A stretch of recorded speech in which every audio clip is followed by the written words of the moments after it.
Sziasztok! Üdv egy újabb Miket ettünk videóban. Ez egy napi vlog lesz, ahol reggeli, ebéd, vacsora fog készülni, úgyhogy ha érdekel, akkor tartsatok velem!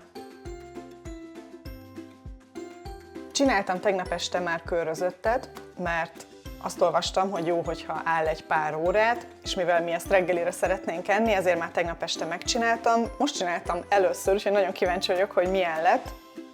És kb. Ez lesz a fő alapanyaga a reggelihez. Fogunk hozzá használni ilyen, hát nem tudom, hogy ezt kenyérnek lehet-e még hívni, de mi nagyon szeretjük ezeket a sokmagvas szeletelt kenyereket. Ezt fogjuk egy kicsit megpirítani, és eszünk hozzá zöldséget, úgyhogy lássunk is neki.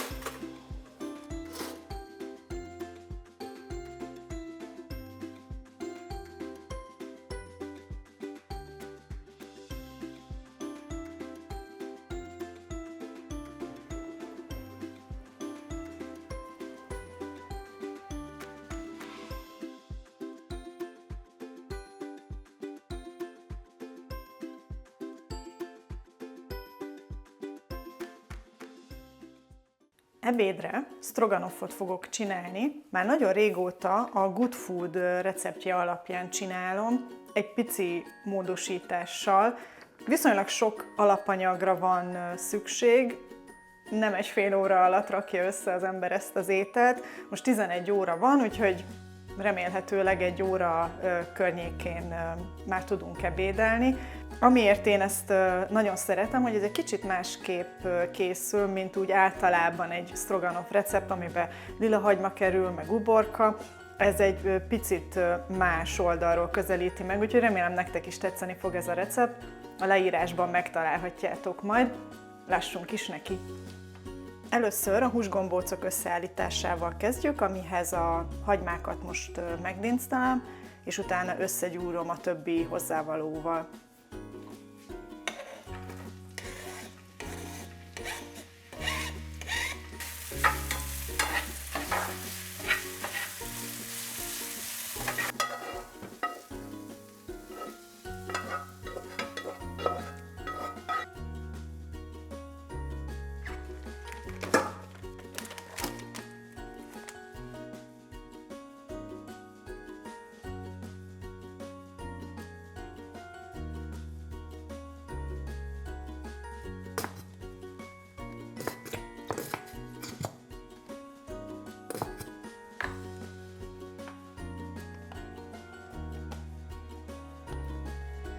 Ha nem akar kijönni, akkor segítünk rajta. Így legalább most elfogyott a mustár is.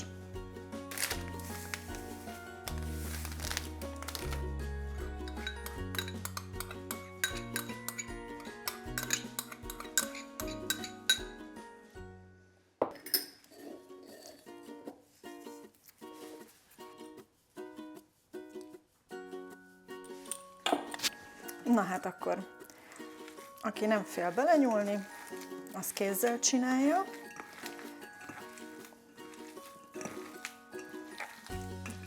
Persze, most mondhatnátok, hogy de hát lehetne kesztyű is, de nincs ilyen fóliás kesztyűm, úgyhogy ez maradt.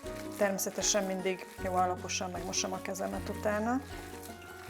Amúgy a kaportól olyan jó illata van, tényleg egy nagyon jó kis elem ebben az ételben, ad neki egy különleges ízt. Ezt most hagyjuk egy kicsit így állni, és addig elkészítem a rizset.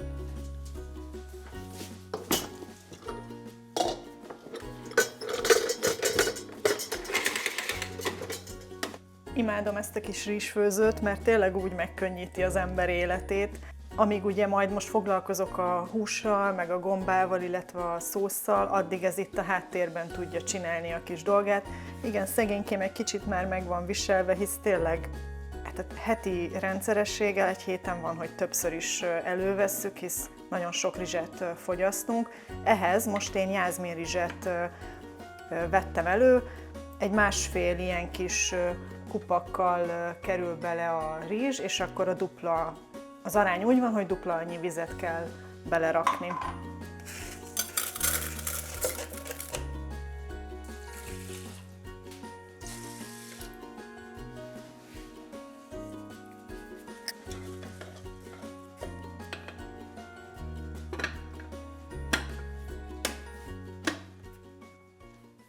Én most ehhez a sztroganofhoz a barna csiperkét választottam, de csináltam már fehérrel, csináltam már laska gombával, tehát igazából bármilyen gombát hozzáadhatsz ehhez a recepthez.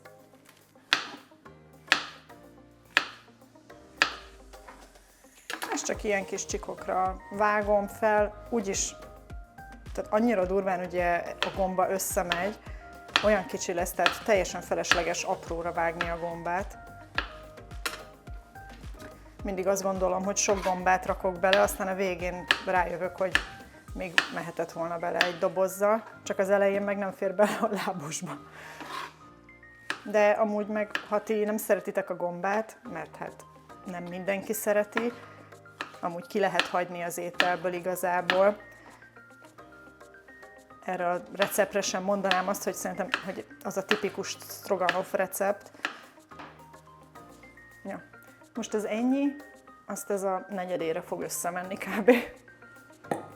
Na de mielőtt nekiállunk a szapnak, a darált húsiból csinálunk kicsi gombócokat, hát tényleg ilyen falatni nagyságúak legyenek, nem túl kicsi, nem túl nagy, tehát hogy ilyen 2 harapásra az ember meg is eszi, tehát hogy kb. Ekkora.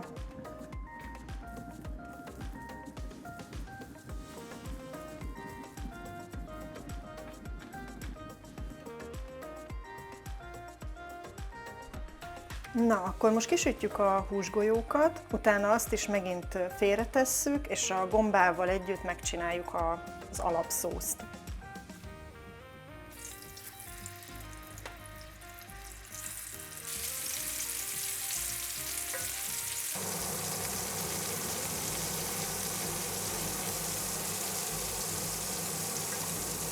Na, el is készültek a kis húsgolyók. Szerintem az egész receptben ez tart a legtovább, azért most ezzel úgy el voltam egy jó 20 percet, amíg mindegyiket kisütöttem. Na de most a következő lépés, hogy ezt a serpenyőt egy kicsit kiszedem ezeket az égettebb, sültebb darabokat, és ugyanezt fogom használni ahhoz, hogy a gombát megpirítsam. És amint mondtam, nagyon magas hőfokon, tehát a legmagasabb hőfokon az összes gombát belerakom, és addig sütjük, amíg az összes lé ki nem engedett belőle.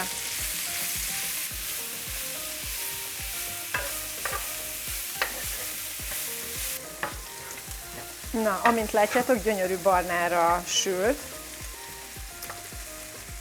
Következő lépés, hogy adok hozzá, most teljesen lekapcsoltam amúgy, következő lépés, hogy adok hozzá egy ilyen kis teáskanálnyi füstölt paprikát, illetve lisztet, mert ugye szeretnénk azt, hogy a szaft az hát egy kicsit sűrű legyen, egy ilyen csapzott evőkanál lisztet rakok hozzá. Ezt gyors elkevergetem egy kicsit, ugye, hogy ne égjen oda, de mivel lekapcsoltam, ezért most nem lesz ezzel probléma. És akkor most visszakapcsolom, és megy bele az alaplé.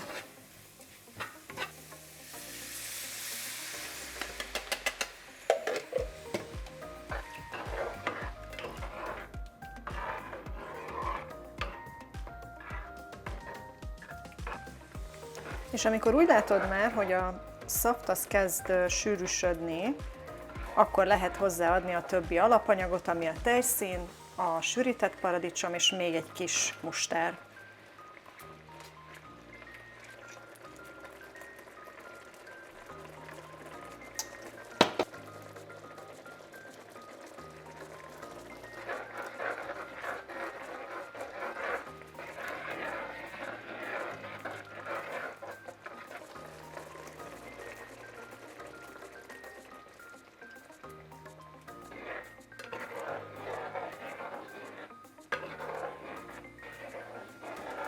És hogyha a tejszín is felforrt, hát azért egy 10 percet szoktam így főzni, és utána belemegy a hús is, hogy újra egy kicsit átmelegedjen, és tálalhatunk is.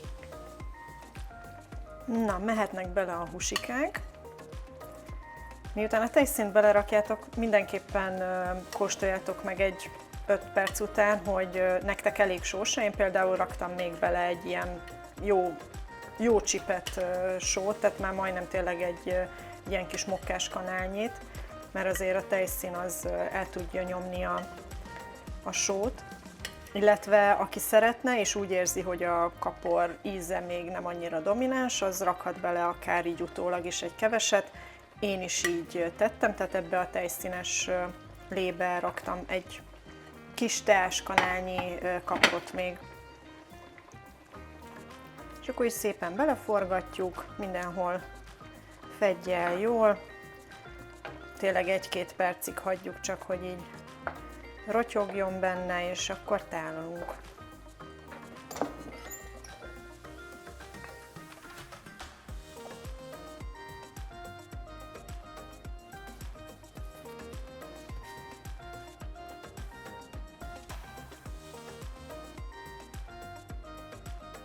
Amíg itt így kitálalok, addig megkérdezem, hogy mit gondoltok erről a receptről, ti kipróbálnátok-e, és hogyha igen, akkor írjátok meg kommentben, kíváncsi vagyok.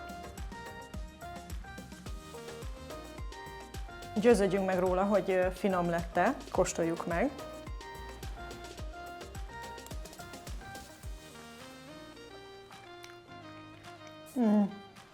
Nagyon jó. Tényleg csak ajánlani tudom, hogy próbáljátok ki. Annyira finom ez a kapor benne, tényleg annyira jó kis ízt ad neki. Vacsira megesszük a maradék körözöttet, de hogy este legyen valami nassolni való is, ezért csinálni fogok tejbegrízt.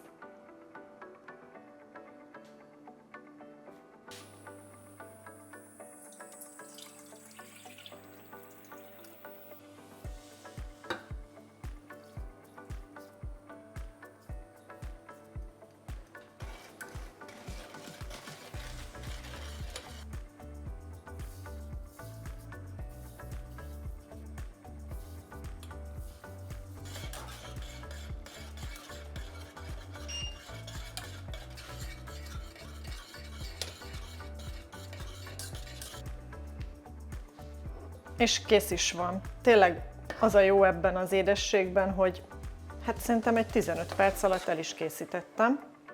1000 éve nem ettem már tejbegrízt, nagyon szeretjük, de lehet, hogy a tejberist azt jobban szeretjük, viszont most csak 15 perc van, akkor ez hamarabb elkészül.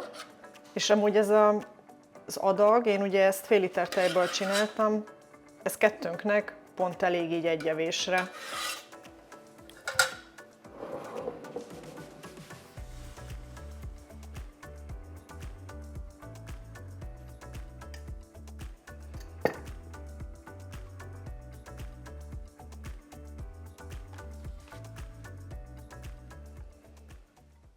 Eljött a nasi ideje, és ezzel a videónak is a vége. Remélem, hogy tetszett, és hogyha szeretnétek még hasonlót látni, akkor mindenképpen lájkoljátok a videót, illetve iratkozzatok fel a csatornára, ha nem tettétek még. Találkozunk a következőben, addig is. Én ezt most megkóstolom.